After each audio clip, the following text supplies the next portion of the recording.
fan's greased up. Let's try it again.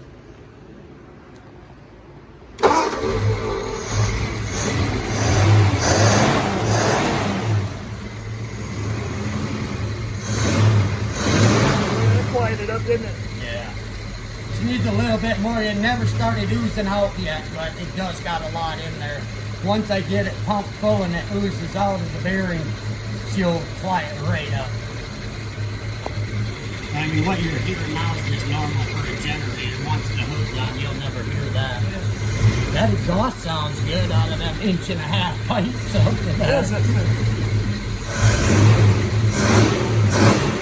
Man, the motor's just sitting there still, isn't it? Mm-hmm. Even at an idle, she don't shake at all. I think that's a little better than what it was before.